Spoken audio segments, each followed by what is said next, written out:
जय श्री कृष्ण। राधे राधे दोस्तों जो भक्त लड्डू गोपाल की सेवा करते हैं, जिन भक्तों के घर बाल गोपाल विराजित है, उन सभी भक्तों को यह भली भांति पता होगा कि लड्डू गोपाल के भोग में तुलसी के पत्तों का कितना महत्व है, क्योंकि लड्डू गोपाल बिना तुलसी के पत्ते के भोग ग्रहण ही नहीं करते।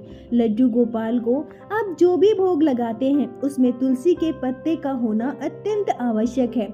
बाल गोपाल के भोग में, उनके पीने के जल में, बाल गोपाल के चरणों में, लड्डू गोपाल के हाथ में पकड़े हुए लड्डू पर तुलसी के पत्ते का होना अत्यंत आवश्यक है। और यहाँ तक कि लड्डू गोपाल जिस बिस्तर पर शयन करते हैं उस बिस्तर पर भी तुलसी का पत्ता जरूर होना चाहिए। मतलब कि समझ लीजिए कि लड्डू गोपाल की सेवा तुलसी के पत्ते के बिना संभव ही नहीं है। तुलसी के पत्ते के बिना लड्डू गोपाल कभी भी सेवा स्वीकार नहीं करते, फिर चाहे वो कोई भी महीना हो, कोई भी दिन हो।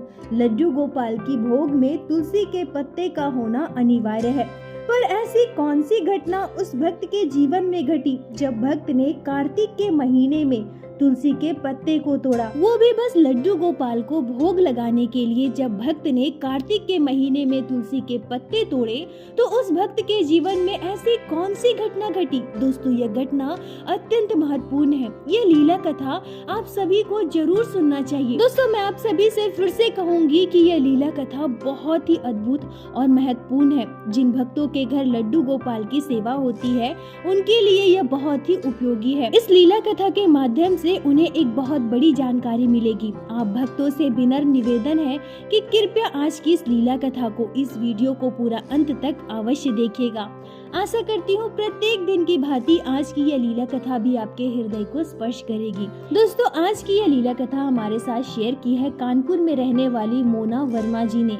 मोना जी कहती हैं कि मेरी शादी को 7 साल हो गए हैं। ससुराल में सासू माँ, मेरे हस्बैंड, मुझे एक पुत्र और एक पुत्री संतान है। मेरी शादी के लगभग 2 वर्ष के बाद मेरे ससुर जी इस दुनिया से चले गए। मेरी सासू माँ बहुत अच्छी है, मुझे बहुत मानती है। उनकी खुद की कोई बेटी नहीं है, इसलिए मेरी सासू माँ मुझे अपनी बेटी की तरह प्यार करती है। भगवान की कृपा से मेरे ससुराल में कभी भी मुझे किसी प्रकार की दिक्कत नहीं हुई। मेरी सासू माँ भी पूजा पाठ करती है। हमारे घर के मंदिर में सभी देवी देवताओं के चित्रपट है, जहाँ मेरी सासू माँ प्रत्येक दिन दिया बाती किया करती थी। पर मेरे ससुराल में लड्डू गोपाल विराजित नहीं थे, न ही मेरे मायके में बाल गोपाल की सेवा होती थी। पर मेरे मन में हमेशा से ही यह भाव था कि हमारे घर भी लड्डू गोपाल हो, मैं भी उनकी सेवा करूं। 2022 दिसंबर के महीने में हम सभी पूरा परिवार वृंदावन धाम गए और वहीं से हम लड्डू गोपाल के श्री विग्रह को घर लेकर आए। लड्डू गोपाल को हमारे घर के मंदिर में हमने विराजित किया और उनकी सेवा प्रारंभ की। लड्डू गोपाल से हमारा पूरा परिवार बहुत प्रेम करने लगा। शादी के बाद जब मैं अपने ससुराल गई थी तब मैंने देखा था कि मेरी सासू माँ बहुत पूजा पाठ किया करती है, पर मेरे ससुर जी के जाने के बाद उनकी तबीयत ठीक नहीं रहा करती थी। अब उनकी उम्र भी हो चुकी थी, वो वृद्ध हो चुकी थी, तो अब उनसे ज्यादा पूजा पाठ नहीं हो पाता था। घर पर पूजा पाठ हो या फिर परिवार में किए जाने वाला कोई भी उपवास, सारी जिम्मेदारी मुझ पर आ गई थी। मैं ही घर पर पूजा पाठ, उपवास वगैरह सब कुछ किया करती थी। अब लड्डू गोपाल को जब हम अपने घर लेकर आए तो बाल गोपाल की संपूर्ण सेवा मैं ही करने लगी। मेरी सासू माँ कभी कभी लड्डू गोपाल के लिए भोग बना दिया करती थी, कभी कोई अच्छा पकवान भी बना दिया करती थी। मेरे हस्बैंड भी बाल गोपाल से बहुत प्रेम करते हैं, वो बाहर से हमेशा फल मिठाइयाँ लेकर आते हैं। मेरे दोनों बच्चे छोटे छोटे हैं, पर छोटी उम्र से ही दोनों के मन में ठाकुर जी के प्रति श्रद्धा भक्ति है। वैसे मैंने लड्डू गोपाल की सेवा के बारे में सुना था, पर लड्डू गोपाल की सेवा विधि के बारे में मुझे जानकारी नहीं थी, इसलिए मुझे कुछ भी जानना होता था तो मैं YouTube पर वीडियो देख लिया करती थी। बाल गोपाल की सेवा बहुत ही अच्छे से, पूरी श्रद्धा भाव के साथ, पूरे नियम विधि विधान के साथ मेरे परिवार में हो रही थी। हमारे परिवार में खुशियों का माहौल था। ठाकुर जी की कृपा से किसी चीज का अभाव नहीं है। मोना जी कहती हैं कि दीदी, पिछले 1 वर्षों से मैं आपके चैनल पर लड्डू गोपाल की सत्य लीला कथाएं सुनती हूँ और मुझे बहुत अच्छा लगता है। ऐसा लगता है मानो मैं कथाओं को सुन सुनकर लड्डू गोपाल की सेवा और भी अच्छे से कर पा रही हूँ और मैं अपने लड्डू गोपाल से और ज्यादा जुड़ पा रही हूँ। उनसे प्रेम कर पा रही हूँ और आपके चैनल के माध्यम से मुझे बहुत सारी जानकारी भी मिलती है। दोस्तों मोना जी आगे कहती है कि लड्डू गोपाल को हमारे घर आए हुए लगभग 10-11 महीने बीत चुके थे और लड्डू गोपाल को हमारे घर आने के बाद 2023 में यह पहला कार्तिक का महीना था। अब लड्डू गोपाल की सेवा कार्तिक के महीने में कैसे की जाती है यह मुझे बिल्कुल भी पता नहीं था। मैंने YouTube पर वीडियो देखा और वीडियो में बताए गए नियम विधि के अनुसार मैं लड्डू गोपाल की सेवा करने लगी। मेरे 2 छोटे छोटे बच्चे हैं, घर पर इतना सारा काम होता है, पर इसके बावजूद मैं सुबह सुबह 4 बजे उठ जाया करती थी। घर के सारे काम खत्म कर ब्रह्म मुहूर्त में स्नान कर लड्डू गोपाल को जगाती थी, तुलसी मैया पर जल चढ़ाती थी, दिया जलाती थी, उन्हें भोग लगाती थी। उसके बाद लड्डू गोपाल का स्नान श्रृंगार कर उन्हें भोग लगाया करती थी। मतलब पूरे विधि विधान से कार्तिक के महीने में लड्डू गोपाल की सेवा करने लगी। तभी एक वीडियो में यह बताया गया कि कार्तिक का महीना लड्डू गोपाल को अत्यंत प्रिय है और तुलसी महारानी तो लड्डू गोपाल भगवान श्री कृष्ण की अत्यंत प्रिय है। कार्तिक के महीने में तुलसी मैया की विशेष सेवा पूजा पाठ करने से ठाकुर जी प्रसन्न होते हैं और जितना हो सके ज्यादा से ज्यादा तुलसी मैया का कार्तिक के महीने में ध्यान रखना चाहिए। तुलसी मैया को अच्छा से अच्छा भोग लगाना चाहिए, सुबह शाम उनके आगे दिया जलाना चाहिए, उन पर जल चढ़ाना चाहिए। ठाकुर जी के साथ तुलसी मैया की विशेष सेवा होनी चाहिए। दोस्तों मोना जी कहती हैं कि दीदी जब मैंने यह वीडियो देखा तो मेरे मन में एक बात आई। मैं सोचने लगी कि कार्तिक का महीना अगर इतना महत्वपूर्ण है, कार्तिक के महीने में तुलसी मैया की इतनी सेवा पूजा होती है, तो क्या कार्तिक के महीने में तुलसी के पत्ते तोड़ना उचित होगा? और इसका दूसरा कारण यह भी था कि मैंने अभी कुछ ही दिनों पहले तुलसी का पौधा लगाया था और वो तुलसी का पौधा बहुत छोटा था और लड्डू गोपाल के भोग के लिए मुझे प्रत्येक दिन तुलसी के पत्तों की आवश्यकता होती थी, इसलिए मुझे तुलसी के पौधे से पत्ते तोड़ने पड़ते थे। अब मैं सोचने लगी कि अगर मैं प्रत्येक दिन तुलसी के पत्ते तोड़ती रहूंगी तो मेरी तुलसी मैया तो बहुत छोटी है, सारे पत्ते खत्म हो जाएंगे, तो फिर मैं तुलसी मैया की सेवा कैसे करूंगी? और अगर सारे पत्ते खत्म हो जाए तो कहीं मेरी तुलसी सूख ना जाए। अब ये सारी बातें सोच सोच कर मैं उदास रहती थी। ना ही मेरे मायके में और ना ही मेरे ससुराल में लड्डू गोपाल की सेवा होती है। किसी को भी इस बारे में कोई जानकारी नहीं था। जब मैं YouTube पर वीडियो सर्च करके देखने लगी तो हर एक वीडियो में यही बताया गया कि तुलसी के पत्ते के बिना लड्डू गोपाल भोग स्वीकार नहीं करते। अब मेरे आगे बहुत बड़ी दुविधा थी। पहले तो कार्तिक का महीना, अब कार्तिक के महीने में तुलसी के पत्ते को तोड़ना मुझे बिल्कुल भी अच्छा नहीं लग रहा था। मुझे ऐसा लग रहा था मानो तुलसी मैया को तकलीफ हो रही है और मेरी छोटी सी तुलसी जिसमें बहुत सारे पत्ते भी नहीं है, उसमें से प्रत्येक दिन तुलसी के पत्ते तोड़ती रहूंगी तो कहीं न कहीं मेरी तुलसी सूख जाएगी, सारे पत्ते खत्म हो जाएंगे और तुलसी मैया से ज्यादा तो मुझे मेरे श्याम सुंदर लड्डू गोपाल के लिए तकलीफ होती थी। मैं सोचने लगी कि लड्डू गोपाल की अत्यंत प्रिय तो तुलसी मैया है, फिर मैं जब कार्तिक के महीने में तुलसी के पत्ते तोड़ती हूँ तो मेरे लड्डू गोपाल को भी तकलीफ होती होगी। अब ये सारी बातें सोचकर मुझे बहुत बुरा लगने लगा। मेरे मन में अनेक तरह की बातें चलने लगी जिसका कोई समाधान था ही नहीं। दोस्तों मोना जी कहती हैं कि दीदी मुझे नहीं पता ये सारी बातें मेरे दिमाग में क्यों आ रही थी, जबकि मैं पिछले 10-11 महीने से तुलसी के पत्ते तोड़कर लड्डू गोपाल को भोग लगा रही थी। पर यह कार्तिक के महीने में जब मैं तुलसी मैया की विशेष सेवा कर रही थी, लड्डू गोपाल के साथ उनकी आराधना कर रही थी, तब से अपने आप मेरे मन में यह बात आई। और मैं यहाँ यह भी बताऊं कि मैंने किसी वीडियो में ऐसा नहीं देखा था, ना ही किसी से मैंने सुना था। ये सारी बातें अपने आप मेरे मन में एकाएक आई। मेरे मन में हमेशा यह भाव आता था कि कार्तिक के महीने में तुलसी के पत्ते को नहीं तोड़ना चाहिए, उनकी विशेष सेवा करनी चाहिए जिससे तुलसी मैया प्रसन्न हो। और तुलसी के मंदिर में जो हमने पौधे लगाए हैं, जिनकी हम प्रत्येक दिन पूजा पाठ करते हैं, फिर कार्तिक के पावन महीने में हम तुलसी के पत्ते को कैसे तोड़ सकते हैं? अब बाकी के महीने में तो हम तुलसी के पत्ते तोड़ते हैं और तुलसी महारानी तो तब प्रसन्न होती है जब उनको हम भगवान श्री कृष्ण के चरणों में चढ़ाते हैं, लड्डू गोपाल की भोग की थाली में उन्हें धरते हैं। परंतु कार्तिक के महीने में ऐसा करने में मुझे तकलीफ क्यों हो रही थी? क्यों मेरे मन में अपने आप यह भाव आ रहा था, मुझे समझ में ही नहीं आ रहा था। पर हाँ, ये सारी बातें सोच सोच कर मैं बहुत परेशान रहने लगी, मन बहुत उदास रहने लगा। YouTube पर तरह तरह के वीडियो सर्च करके देखने के बाद भी मेरा मन शांत नहीं हो रहा था और ना ही मुझे मेरे प्रश्नों का जवाब मिल रहा था। एक बार को तो मन ये सोच लेता कि तुलसी महारानी तो प्रसन्न होती है जब उन्हें लड्डू गोपाल की सेवा में प्रयोग किया जाता है, पर दूसरे ही पल जब मुझे लड्डू गोपाल का ध्यान आता तब मैं सोचती कि तुलसी महारानी लड्डू गोपाल को अत्यंत प्रिय है और कार्तिक का महीना कितना महत्वपूर्ण होता है। तो क्या अगर मैं कार्तिक के महीने में उसी तुलसी के पौधे से पत्ते तोड़ूं जिनकी हम प्रत्येक दिन पूजा करते हैं, तो मेरे लड्डू गोपाल को तकलीफ नहीं होगी। मेरी छोटी सी तुलसी मैया जिनके सारे पत्ते धीरे धीरे खत्म होते जा रहे हैं, अब मेरी उस तुलसी मैया को भले ही तकलीफ ना हो, पर क्या मेरे लड्डू गोपाल को तकलीफ नहीं होती होगी। मोना जी कहती है कि कार्तिक का महीना लगभग 15 दिन बीत चुका था, पर ये सारी बातें मेरे दिमाग में चल रही थी और सच कहूँ तो ये सब कुछ मुझे बहुत परेशान करता था। मैं लड्डू गोपाल की सेवा तो कर रही थी और तुलसी के पत्ते तोड़कर बाल गोपाल के भोग में मैं प्रयोग भी कर रही थी, पर मेरे मन के अंदर जो हलचल मचा था, जो बातें चल रही थी, वो मुझे अंदर ही अंदर खाए जा रही थी।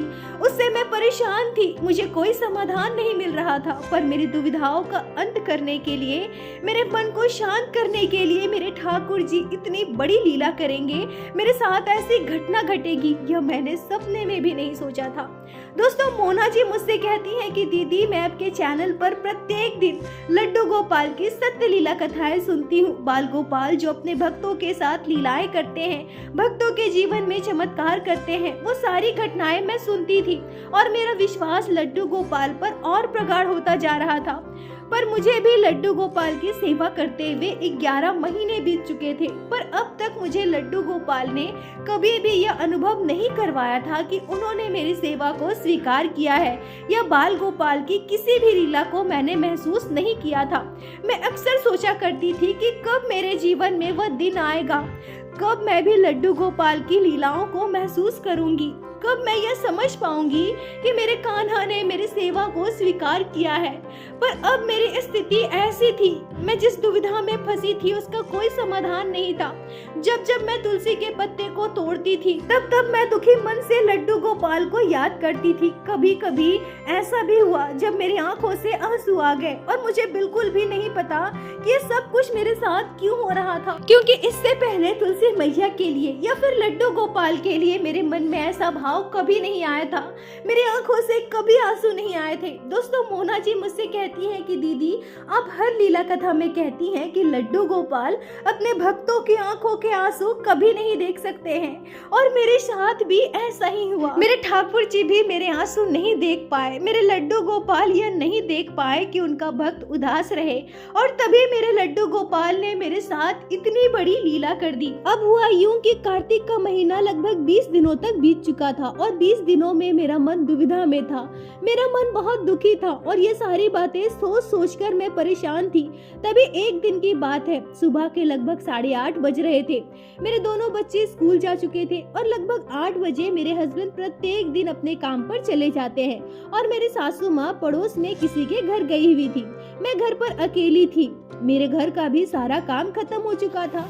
लड्डू गोपाल की सेवा पूजा क्योंकि कार्तिक का महीना था तो मैं सुबह सुबह ही कर लेती थी, और इतनी सुबह सुबह मैं लड्डू गोपाल को फल, मिठाइयों और दूध का ही भोग लगाती थी। और जब मेरे सारे काम खत्म हो जाते थे, उसके बाद मैं लड्डू गोपाल के लिए कभी पराठा, तो कभी हलवा, तो कभी खीर, कुछ न कुछ बना देती थी और उसके बाद लड्डू गोपाल को भोग लगाती थी और उसके बाद मैं खुद नाश्ता करती थी, और यही मेरा कार्तिक के महीने का रूटीन था। अब उस समय मैं लड्डू गोपाल के लिए पराठे बना रही थी, तभी हमारी डोरबेल बजती है। अब जब मैं दरवाजा खोलती हूँ तो देखती हूँ कि एक वृद्ध बाबा हमारे दरवाजे पर खड़े हैं और वो मुझसे कहते हैं कि बिटिया, मुझे कुछ खाना खिलाओगे, मैं बहुत भूखा हूँ, बहुत भूख लगी है मुझे। मोना जी कहती है कि वैसे तो मैं किसी अनजान व्यक्ति को घर के अंदर लेकर नहीं आती हूँ, पर मुझे किसी को भी कुछ भी देना हो तो मैं दरवाजे पर ही देकर आती हूँ। पर क्योंकि ये बहुत ज्यादा वृद्ध हो चुके थे और देखने में बहुत कमजोर लग रहे थे, उन्हें देखकर मुझे बहुत दया आई और उन्होंने तो बस मुझसे खाना मांगा था। तो मैंने उनसे कहा कि हाँ बाबा, आप अंदर आइए, मैं अभी आपके लिए खाना लेकर आती हूँ। यह कहकर मैं उस वृद्ध बाबा को अपने घर के अंदर ले आई। आंगन में मैंने उन्हें एक कुर्सी दे दिया और आंगन में ही बिठा दिया। अब सुबह मैंने जो नाश्ता बनाया था वो मेरे बच्चों ने खा लिया, मेरे हस्बैंड ने खा लिया और सभी टिफिन में लेकर चले गए। मेरी सासू माँ भी नाश्ता करके पड़ोस के घर में गई हुई थी और मैं लड्डू गोपाल के लिए पराठा बना रही थी। पराठा का भोग लगाने के बाद मैं उसी को प्रसाद के रूप में खाने वाली थी, पर मैं इस समय बूढ़े बाबा को क्या खिलाऊं? मैंने बूढ़े बाबा से कहा कि बाबा अब थोड़ी देर इंतजार कर लीजिए, मैं आपके लिए पराठा लेकर आऊंगी। अब बूढ़े बाबा कहते हैं कि हाँ बेटी, कोई बात नहीं, मैं यहीं बैठा हूँ, तुम आराम से करो। दोस्तों, मैं यहाँ बता दूं कि जब मोना जी यह बात मुझे बता रही थी तो उनकी आवाज लड़खड़ा रही थी, उनकी आवाज भारी हो रही थी, उनकी आंखें नम हो रही थी, वो बहुत ज्यादा भावुक थी और यह पूरी बात बताते हुए उनकी आंखों से आंसू आ गए। मोना जी कहती हैं कि मेरा पराठा तो लगभग बन चुका था, मैं जल्दी से लड्डू गोपाल के लिए पराठा और दही निकालती हूँ और भोग लगाने के लिए मंदिर में ले जाकर उसे रख देती हूँ और फिर मैं तुलसी के पत्ते तोड़ने के लिए हमारे घर के आंगन में गई जहाँ वो वृद्ध बाबा कुर्सी में बैठे हुए थे। मैंने तुलसी के पौधे से तुलसी का पत्ता तोड़ा, उसके बाद लड्डू गोपाल को पराठे दही का भोग लगाया, फिर मंदिर में पर्दा किया और उसके बाद मैं बूढ़े बाबा के लिए पराठा और दही लेकर गई। पर मुझे बिल्कुल भी इस बात का एहसास नहीं था कि आज मेरी सारी समस्याओं का, सारी चिंताओं का अंत होने वाला है और मुझे यह भी नहीं पता था कि वो बाबा अचानक से यह सारी बातें मुझसे कहने वाले हैं। मैं जब बाबा के लिए पराठा और दही लेकर गई और बाबा को खाने के लिए दिया तो बाबा मुझसे कहते हैं कि तुमने तुलसी के पौधे से तुलसी के पत्ते तोड़े, क्या तुम्हारे घर ठाकुर जी विराजित है? ठाकुर जी की सेवा होती है? मोना जी कहती है कि मैंने बूढ़े बाबा से कहा कि हाँ बाबा, हमारे घर लड्डू गोपाल है और मैं उन्हीं को भोग लगाने के लिए तुलसी के पत्ते तोड़ कर ले गई। अच्छा हाँ, यहाँ मैं आप लोगों को यह भी बता दूं कि मेरे घर पर और भी तुलसी के पौधे हैं, मतलब आंगन में किनारे किनारे हमने क्यारी बनाई है और उसमें कुछ फूलों के पौधे लगाए हैं और वहीं अपने आप कुछ तुलसी के पौधे भी निकल गए हैं जो बहुत बड़े और सुंदर है। पर क्योंकि मुझे ऐसा लगता था कि जिस तुलसी के पौधे की हम पूजा करते हैं, हमें उसी तुलसी के पौधे में से पत्ते तोड़कर लड्डू गोपाल को भोग लगाना चाहिए। बाबा मुझसे कहते हैं कि बिजिया, तुम्हारे आंगन में कितने तुलसी के पौधे हैं? सारे पौधे कितने बड़े बड़े और सुंदर हैं, उनमें तो ढेरों पत्ते हैं और तुमने जो तुलसी के मंदिर में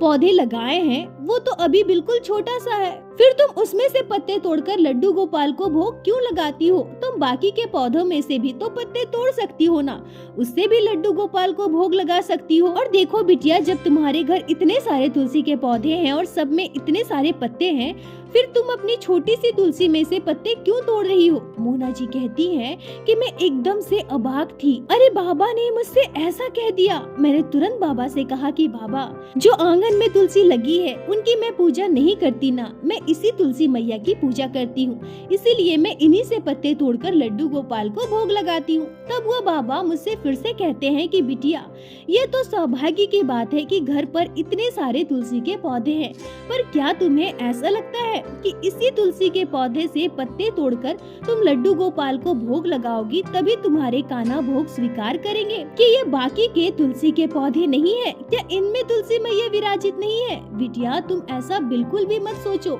देखो, मुझे ऐसा लगता है कि तुम्हारी तुलसी मैया बहुत छोटी है और हाँ, कहीं ना कहीं तुम भी यह जरूर सोचती हो कि इतने छोटे से पौधे से मैं प्रत्येक दिन तुलसी के पत्ते तोड़ूंगी तो मेरी तुलसी मैया समाप्त हो जाएगी, सूख जाएगी।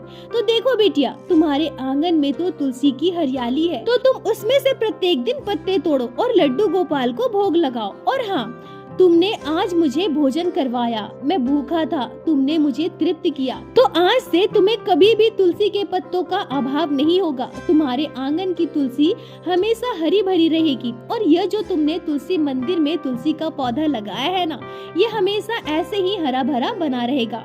तुम्हारा मन शांत रहेगा और तुम शांत मन से ठाकुर जी की सेवा कर पाओगी, तुम्हारी भक्ति में बढ़ोतरी होगी, यह मेरा आशीर्वाद है। मोना जी कहती है कि मुझे ढेरों आशीर्वाद देकर वो बाबा हमारे घर से चले गए और मैं बिल्कुल पत्थर बनकर वहीं खड़ी रही। मेरा दिमाग जैसे शून्य हो चुका था। मैं उस बाबा से कुछ और बोल पाऊं, उनसे कुछ पूछ पाऊं, उनसे सवाल कर सकूं, मैं इस स्थिति में नहीं थी। यह मुझे क्या हो गया था मुझे नहीं पता। वो बाबा हमारे घर से चले गए। अब मैं सोचती हूँ कि अचानक से ये सब कुछ क्या हुआ। वो बाबा हमारे घर पर आए, मैं उनके सामने तुलसी की पत्ते तोड़ी और लड्डू गोपाल को भोग लगाया, उस बाबा को भोजन करवाया और फिर उस बाबा ने मुझसे इतने सारी बातें की, मेरे सारे सवालों के जवाब दिए। उन सारी दुविधाओं का बाबा ने अंत किया। और मैंने हमेशा यही सोचा, मुझे हमेशा यही लगता था कि जिस तुलसी की पूजा मैं करती हूँ, जिनकी वंदना करती हूँ, बस उसी तुलसी के पत्तों का भोग ठाकुर जी को मैं लगा सकती हूँ। पर यहाँ तो मेरे आंगन में तुलसी ही तुलसी है, कई तुलसी के पौधे हैं और सभी में तुलसी मैया विराजित है। मेरे ठाकुर जी को सभी तुलसी अत्यंत प्रिय है। तभी मेरी सासू माँ घर पर आती है। मैंने अपनी सासू माँ को पूरी बात बताई, मेरे साथ अभी जो घटना घटी, मेरे मन में जो सारी बातें चल रही थी, मैंने सब कुछ अपनी सासू माँ को बताया। बूढ़े बाबा के बारे में सुनकर मेरी सासू माँ बिल्कुल हैरान थी, वो बिल्कुल दंग रह गई, उनके शरीर के रोंगटे खड़े हो गए। मेरी सासू माँ कहती है कि बहू, तुम इतने दिनों से उदास थी और इतने दिनों से तुम्हारे मन में यह सारी बातें चल रही थी, पर बहू देखो आज कैसे एक ही पल में तुम्हारी सारी दुविधाओं का अंत हुआ, तुम्हारा मार्गदर्शन हुआ। तुम्हारे कान्हा कभी नहीं चाहते कि उनका भक्त उदास हो, दुखी मन से उनकी सेवा करे। और देखो ना बहू, मैं इस समय तो कभी किसी के घर नहीं जाती, आज मैं बाहर भी गई और तुम अकेली थी और आज ही के दिन वृद्ध बाबा आए। पर क्यों आए? उन्होंने तुमसे भोजन मांगा। क्यों मांगा? और इस समय तुम लड्डू गोपाल के लिए भोग बना रही थी। लड्डू गोपाल को भोग लगाने के लिए तुमने तुलसी के पत्ते बाबा के सामने तोड़े। और बहू तुम इन सभी को एक दूसरे से जोड़कर देखो, मुझे तो लगता है कि वृद्ध बाबा मात्र एक निमित्त मात्र थे। वृद्ध बाबा के जरिए ही तुम्हारे कान्हा ने तुम्हारे मन को शांति प्रदान की, तुम्हारा मार्गदर्शन किया। तुम्हारा मन शांत हो जाए, तुम दुखी ना रहो, तुम्हारी आंखों से आंसू ना निकले, इसलिए लड्डू गोपाल ने शायद बूढ़े बाबा को भेजा होगा। ठाकुर जी की तुम पर विशेष कृपा है, जो ठाकुर जी ने तुम्हें एहसास करवाया कि तुलसी चाहे कोई भी हो, कोई भी तुलसी का पौधा ठाकुर जी को अत्यंत प्रिय है। लड्डू गोपाल सभी तुलसी के पत्तों को स्वीकार करते हैं, सभी तुलसी उनके लिए एक समान है। मोना जी कहती हैं कि वो वृद्ध बाबा कौन थे जो अचानक से आए और मुझे इतनी सारी बातें कहकर चले गए, मुझे इतना आशीर्वाद देकर चले गए। इस घटना को 1 वर्ष पूरे हो गए हैं और पिछले 1 वर्षों में वो बाबा दोबारा कभी नहीं आए और उससे पहले भी वो कभी नहीं आए थे। मुझे नहीं पता वो कौन है, पर मुझे तो यही लगता है कि वही मेरे लिए साक्षात ठाकुर जी थे। ठाकुर जी ने ही उन्हें भेजा होगा या फिर ठाकुर जी स्वयं मेरा मार्गदर्शन करने आए होंगे। मेरे ठाकुर जी ने मुझे दर्शन दिया, मेरा मार्गदर्शन किया या फिर निमित्त बनाकर उस बाबा को मेरे पास भेजा। सब ठाकुर जी ही जाने, सब ठाकुर जी की ही लीला है, मेरे ठाकुर जी की कृपा है। और उस घटना के बाद पिछले 1 वर्षों में मैंने कई बार लड्डू गोपाल की कई लीलाओं को अनुभव किया है। ठाकुर जी ने मुझे बहुत बड़ी सीख दी थी, मेरा मन को शांत किया था, मेरे सारे दुविधाओं का अंत किया और मुझे यकीन हो गया कि मेरी बात मेरे लड्डू गोपाल सुनते हैं। और उस दिन से मैं आंगन के तुलसी में से पत्ते तोड़कर लड्डू गोपाल को भोग लगाती थी। और मेरा वो छोटा सा तुलसी का पौधा जो मैंने तुलसी मंदिर में लगाया था वो अब भी हरा भरा है। और बाबा ने कहा था कि तुम्हारे घर में कभी तुलसी की कमी नहीं होगी और तुम्हारे घर में तुलसी का पौधा कभी नहीं सूखेगा। और मैं इसे ठाकुर जी का आशीर्वाद मानती हूँ। लड्डू गोपाल से बस यही प्रार्थना है कि हे ठाकुर जी, ऐसे ही अपनी कृपा दृष्टि हम पर बनाए रखना। मोना जी आपका बहुत बहुत धन्यवाद जो आपने लड्डू गोपाल की इस अद्भुत घटना को हमारे साथ शेयर की, जिसे मैं हमारे चैनल के माध्यम से बाकी सारे भक्तों तक पहुंचा सकी। अपना साथ और प्यार ऐसे ही बनाए रखे। दोस्तों, यह घटना बहुत ही अद्भुत और हृदय को स्पर्श कर लेने वाली है। ठाकुर जी अपने भक्तों से बहुत प्रेम करते हैं और अपने भक्तों को कभी दुखी नहीं देख सकते। और साथ ही साथ मैं आप लोगों को यह भी बता दूं कि अगर आपके घर पर तुलसी मंदिर में जो पौधा लगा हुआ है उसके अलावा भी कोई और पौधा है जो हम गमले में या आंगन में कहीं और लगाते हैं, तो उस तुलसी के पत्ते को तोड़कर भी आप ठाकुर जी की सेवा कर सकते हैं। इसमें कोई दोष नहीं है, कोई अपराध नहीं है। और दोस्तों, इस घटना पर आपके क्या विचार है, आपके क्या राय है, मुझे कमेंट में जरूर बताएं। मुझे आप सभी के कमेंट का इंतजार रहता है। और प्रत्येक दिन की भांति लीला कथा के अंत में मैं आप सभी भक्तों से हाथ जोड़कर प्रार्थना करूंगी, ठाकुर जी की भक्ति कीजिए, लड्डू गोपाल की सेवा कीजिए, नाम जाप कीजिए और एक बार मेरे साथ प्रेम से कहिए, बोलो बांके बिहारी लाल की जय, लड्डू गोपाल की जय, जय जय श्री राधे। दोस्तों, यदि आप लोगों को आज की यह लीला कथा अच्छी लगी हो, आपके हृदय को स्पर्श की हो, तो कृपया वीडियो को लाइक कर अपने दोस्तों के साथ शेयर अवश्य करें, जिससे बाकी भक्त भी लड्डू गोपाल की इस अद्भुत लीला कथा का श्रवण कर सके। और हमारे चैनल को सब्सक्राइब करें, जिससे प्रत्येक दिन आप लोग हमारे चैनल पे श्री बांके बिहारी श्री लड्डू गोपाल की अद्भुत लीला कथाएं श्रवण कर सके। दोस्तों, यदि आपके जीवन में घटी हो कोई भी चमत्कारी घटना या लड्डू गोपाल ने कभी भी की हो कोई भी लीला जिसे आप हमारे साथ शेयर करना चाहते हैं, तो कृपया हमें इंस्टाग्राम पे मैसेज करें। हम आपसे कांटेक्ट करेंगे और आपकी उस लीला कथा को हमारे चैनल पे बाकी सारे भक्तों के साथ शेयर अवश्य करेंगे। लड्डू गोपाल की कृपा आप पर और आपके पूरे परिवार पर बनी रहे। राधे राधे दोस्तों।